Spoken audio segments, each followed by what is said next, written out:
Welcome to episode 53 of Reverse the Relapse. And today, here's the question: where are you not trusting yourself enough?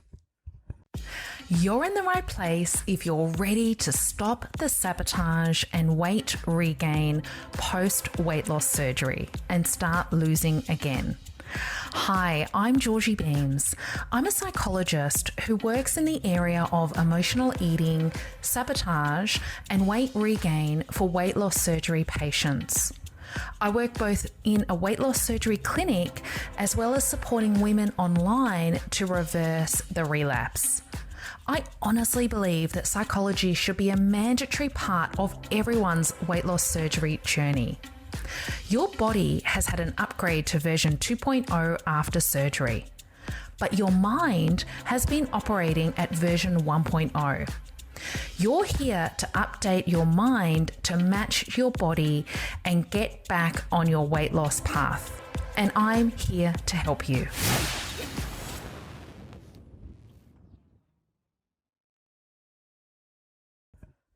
So I have a very personal share for you today in this episode, but before we continue, I just want to remind you that the free sabotage challenge starts on Monday, the 3rd of May.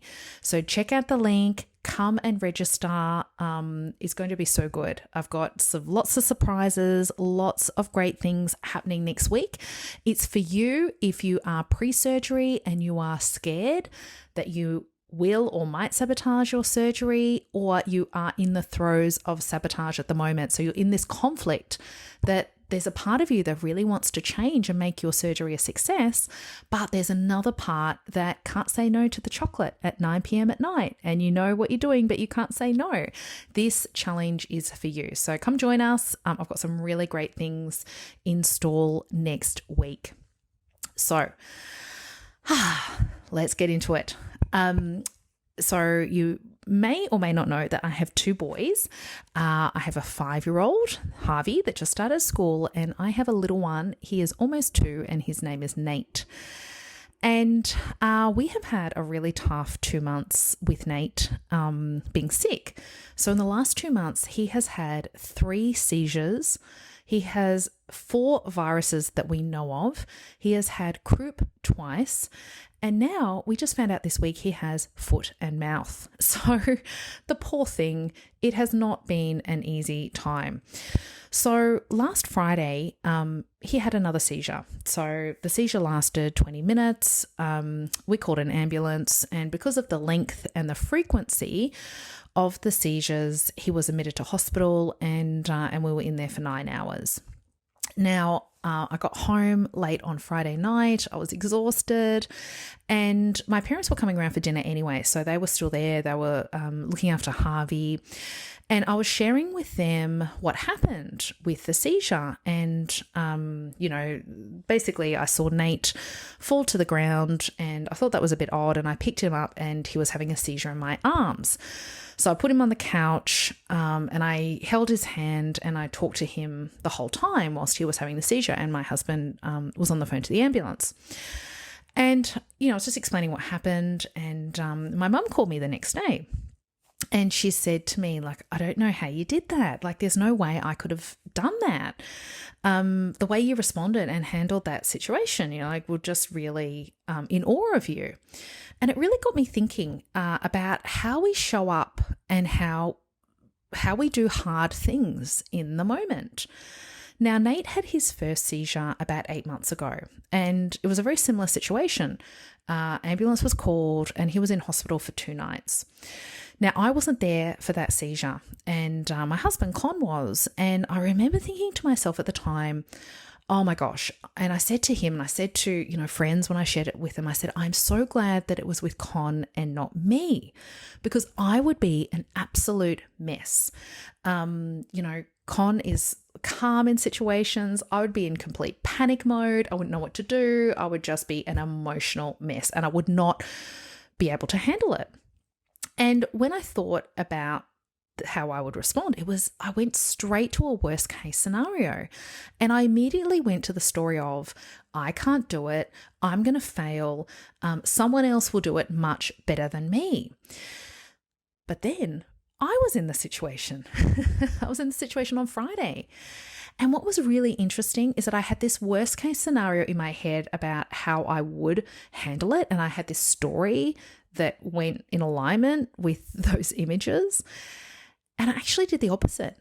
I was actually calm, like as calm as you can be, right? In that situation. Obviously, I was struggling on the inside, but I handled it and I showed up as my 2.0 self. And this was my big epiphany. Like, why is it that we write ourselves off, we doubt ourselves, and we think we will fail when we think about a situation in the future that we haven't even been in before? We just constantly go to that story. I'm going to fail. I can't do it. I'm going to be a mess.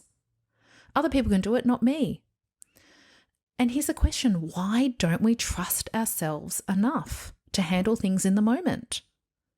So although the situation with Nate last Friday was really hard and upsetting and challenging, it actually gave me confidence in that moment, #silver linings, that I can step up and I can think straight, I can handle things, and I can do hard things in this area. I can do other hard things in other areas, but this was untested for me, when it comes to my kids with these hard situations.